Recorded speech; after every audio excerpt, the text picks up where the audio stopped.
Seven steps to effectively delegate as a leader. Now, effective delegation is the secret weapon of every successful leader. If you see great leaders, they are great delegators because we all know every one of us have how many hours in a day? We have only 24 hours in a day. Whether you are a manager, senior manager, director, senior director, whether you are an entrepreneur, whoever you have only 24 hours in a day, and you can do multiple things in multiple ways. You can do multitasking, you can do multiple things, you can plan your time well, everything can be done. But as a leader, if you are not a great delegator, then you cannot scale up, then you cannot take your organization to the next level. So effective delegation is the crucial skill that any leader should have, and they should master this. So how do you become a great delegator and effectively delegate things? Before we get into like how do you do this, let's understand why delegation is important. I'm going to talk about three important reasons why it's important for you to be a great delegator if you want to become a great leader. Reason number one is maximizing efficiency and productivity. We all know in today's world, we all want to have maximum efficiency and maximum productivity, right? So how do you gain that? Because as we already know, we have only 24 hours in a day. But how do you gain maximum productivity is when you are able to analyze what is that you can do and what is that you can delegate. Because how do you become productive? By not doing things. It's not by just doing things. You become productive by not doing many things which are not urgent and not important, right? Which are not crucial, which are not something that requires only you to do as a leader, right? It can be done by others. So if you are able to delegate, you can actually increase the efficiency and productivity. Because as a leader, if your efficiency and productivity is increased, you get more thinking time. And when you are thinking more than doing, right? Because you are not a doer. When you become a leader, you are not no longer a doer, you are a thinker. Your maximum time should go in thinking and bringing up strategies, right, that can actually shape up the organization and help the organization to grow. So if you are able to delegate tasks, then you can bring efficiency and productivity. Number two is growth. You can foster growth and development. See, how do you allow people to grow? When you give them more opportunities, right? When you give them more challenges, when you allow them to actually take up roles and responsibilities that are beyond whatever they are doing, that's how you allow them, right? But then as a leader, you have to give them that space. You have to create those opportunities. So how do you do that? When you delegate, when you are able to delegate and provide team members with the opportunities to take new responsibilities, to take new roles, right? They will also feel that they are making progress, right? And that's how you actually help by grooming future leaders. Otherwise, how do you groom future leaders? It's not theory, right? To groom future leaders, you actually need to delegate certain tasks, delegate certain activities, delegate maybe certain projects, and allow them to actually show their leadership skills, show their potential so that they can grow. And if you are able to do this, you are fostering growth and development inside the organization, right? And number three reason why you need to be a great delegator is it encourages a collaborative culture. How do you do this? Now think of what is teamwork, right? What is teamwork basically is when you are able to collectively do things. Now if you are doing everything, right, what will happen? As a leader, first of all, you will feel the burnout. And the second thing is your team is looking at you. Hey, this leader is doing everything, but why is he not giving to others? He talks a lot about teamwork, but where is the teamwork? Because as a leader, you are doing everything. So it's important for you to delegate so that you can foster and you can encourage this collaborative culture, because people love. Think of it, when you actually involve everyone, when you are doing certain thing. Say for example, there is a big project that has come to you and you work as a team and you win as a team. The team, when they feel they are also involved, they are also part of it. Like, why do the 11 players or the 13 or the 15 players of the cricket team celebrate the most? Because they are part of the team, they are playing that game. Some people, maybe the substitutes who are sitting there, but then they are still feeling the part of the team because you are giving them some or the other role. and the 11 player who are playing also are celebrating, not just the leader, not just the captain, because everyone feels they are part of the game. So you need to bring everyone as a part of the game, and that is what will help you to encourage the collaborative culture. So if you are able to do this, or these are the three major reasons, right? And there are multiple reasons why as a leader you need to start delegating. Now, how do you delegate? We understood what are the important reasons to delegate, but how do you delegate? What are the key things that you need to look at when you have to delegate? Now, there might be multiple things, but I'm going to share with you 7 important steps that can help you to become a great delegator. Whatever you are doing, if you are able to follow this process, if you are able to follow the 7 steps that I'm going to share right now, you can effectively delegate as a great leader. So, what are these steps? Step number 1, assess the task at hand. Whatever you need to delegate, start looking at the task and assess it. Hey, is it important for me to do this, or can somebody else do this? Right? Is it only me who can actually work on this, or is there someone else in my team who can do this particular thing?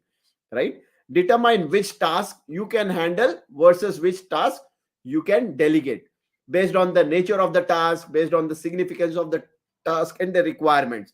So if you are able to identify, if you are able to assess the task at hand, it helps you to actually understand whether you need to do that or you can delegate. Right? That's number 1, which is assessing the task at hand. Number 2 is choose the right person. Now, delegation is also a beautiful thing, where on one side it's beautiful, on the other side it's a big challenge. Because now, if you are delegating the task to the wrong person, right, you may not get the results. While you delegate, of course you expect the results. Of course you want people to do almost similar, at least, as what you are doing, maybe more or less, but you still expect that. So what do you need to do? You need to identify the right person, because only the right person at the right place doing the right task can help you to get the right results. So you need to identify the right person. For that, as a leader, you know what, it's very important for you to know your team members.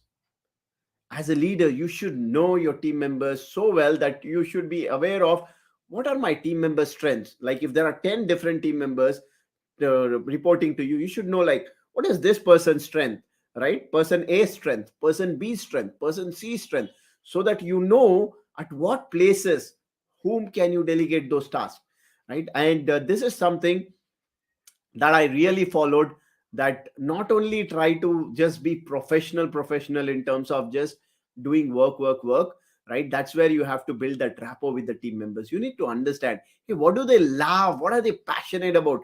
Because sometimes there might be some new projects that come to you where your team members have not done it, right? But you understand the personality of a person is challenging. A personality of a person is something that he has been aspiring or looking for something that they wanted to do differently. You give the opportunity, that person may blossom, right? The team player might be the best person whom you might not have utilized their potential. So it's very important for you to know your team members, because only when you have done the homework well, when you know your team members well, you can actually delegate the task. I remember when working for one of the big organizations, I had multiple projects coming to me, right? At any point of time, I was handling 30 plus projects and I had 80 members reporting to me from different cities. But I used to often travel cities to meet people, not only for work, but in terms of building that personal bonding, building that relationship with them. And that helped me to understand, like, who wants more, who is more looking for challenges, right? Whose strengths are what, who has, actually aspires for doing certain things which are like more technical, which are more managerial, who are looking for more advanced technologies. So when I understood this, it became easy for me to delegate. And every time, almost every time, I was able to delegate the task to the right person and get the right results from there.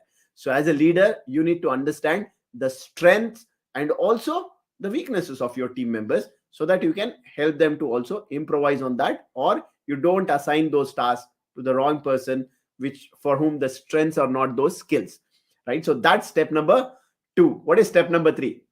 Clearly define expectations. This is one of the big mistake I've seen a lot of leaders do, right? Sometimes they don't understand delegation well. They don't actually look at it in the real way. They feel, okay, fine, I have too many tasks, let me give some tasks to some of the team members. But have you really understood, right? Or have you actually given the clear instructions to your team member? Like, what is the desired outcome that you're looking for from that particular thing? Because if you don't give that clear instructions, if your team member is not aware what is the desired outcome, how can he or she get you that outcome? So it's very important for you to actually clearly define the expectations. In the expectation, it's also about the timeline.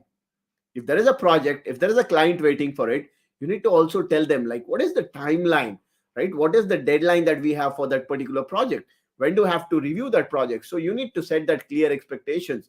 You need to also set the clear expectations in terms of what are not just the deadlines or the major goals, what are the milestones?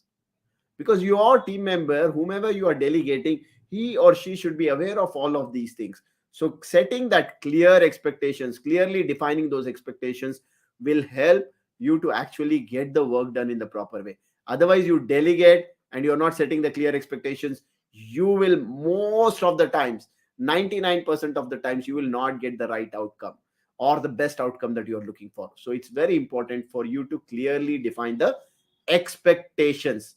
What is step number 4? Provide the right kind of resources and authority. Now, it's very important for you to not only delegate the task, but give them the authority of certain things, right? Think of this, like if you are a leader who is having a 10 members team, right? And you delegated certain tasks to someone from your team, say team member A, you delegated some task. But if team member A cannot actually, is not the only person who is working on it, he has to get the work done from 3 other people. But you have not given the authority to this person to actually get the work done from the team, and the team will never follow the team player. So what will happen? Again, the project will fail. Again, the delegation task what you have given, you will not get the right outcome. So you need not only, you don't have to only delegate, but also give that authority wherever required when you delegate the task, and also provide the resources. Because you need to provide the resources. It might be certain softwares, it might be certain tools, it might be connecting with certain team members, it might be connecting with cross domain teams or vendors or whatever. So you need to give them the resources that are required, because you performed well, because you had the resources. Now you can't expect your team member whom you are delegating to create magic without any resources, right? Of course, there might be situations when the team member has to be resourceful and figure out things. But when you have resources, it's important for you as a leader to provide those resources as well. Don't always expect that there will be magic that will be happening and the team member will figure out everything and be able to do. Again, it also depends on the timeline, deadlines, and all of it. But it's very important for you as a leader to provide the necessary resources and authority when you are delegating the task. What is step number 5? Step number 5 is foster open communication. Now, again, one of the big mistakes many leaders do is when they delegate the task, they delegate and forget, because they had a lot of tasks, so delegated something and they forget. But it's very important when you delegate, have open communication, right? Keep that channel of communication open, right? Encourage the questions that are going to come from those persons, right? Because something you have delegated, do you think everything that person would have understood? There might be certain queries, there might be certain challenges. Keep the culture open so that they can go ahead and ask you certain questions, clarify certain doubts from you, and also they can give you certain updates on a regular basis. Because it's very important, if you don't have that communication channel open, right, then what will happen is, again, because of no open communication, a lot of gaps in communication, and because of a lot of gaps in communication, the things will not be done at the right way, and because things were not done in the right way, then you will not get the right kind of results. So it's very important for you to foster open communication. In this, probably one of the things that you can do as a leader is keep a communication channel open, in terms of maybe allow them to have a review meeting with you, right? Give them your calendar, schedule a weekly basis or a monthly basis or a bi-weekly basis. Like, depends on the projects and depends on the kind of task, and it depends on the timeline that you have. You can have a regular communication update from your team member, so that they are updating you, they are taking feedback, they are asking you queries. So all this, when this happens, right, only then the team member can also perform well. Because see, when you delegate, it's not like you delegate, you forget, right? It's a two-way thing. It's a two-way communication. When you are doing that two-way communication, only then you can get the best result out of the delegated task. What is step number 6? Step number six is monitor progress and provide feedback. Now you delegate, you forget, again there will be a challenge. So you need to also monitor the progress. Of course you trust the team member, of course you give them the authority, of course you give them everything, but it's important for you to monitor the progress. Because you give the task, for example, there is a critical project, and the team member is also an amazing team member, right, has the potential, right person, you gave it to him or her, but you forgot after giving that, and you know that's a critical project for you. And for some reason, if that team member is not performing, is not on track, what will happen?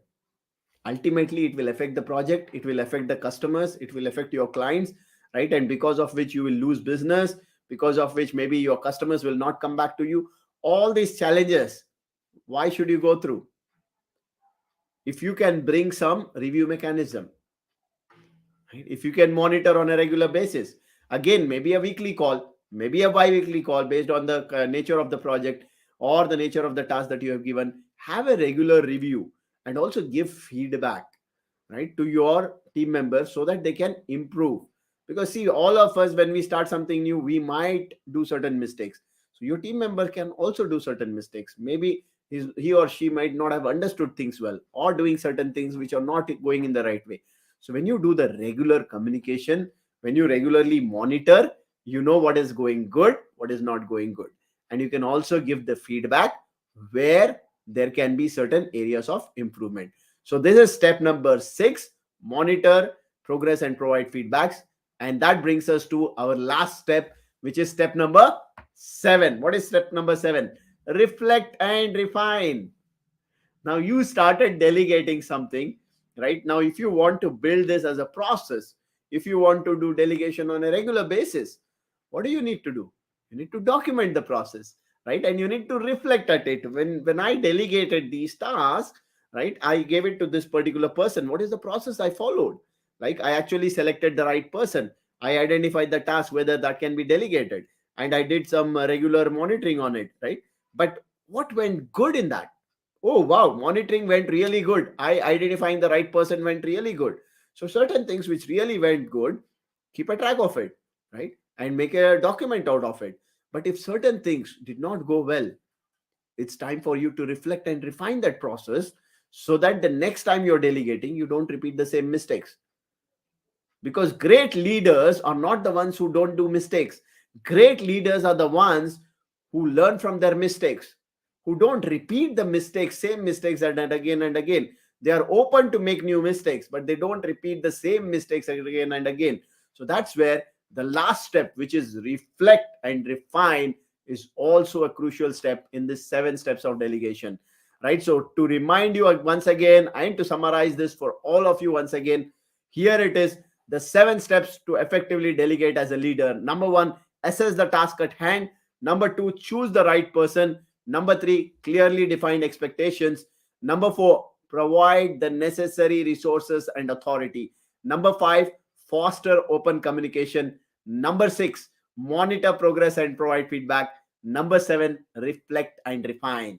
Right? So these are the 7 steps. But I want to remind you all that effective delegation is not just a task or an activity.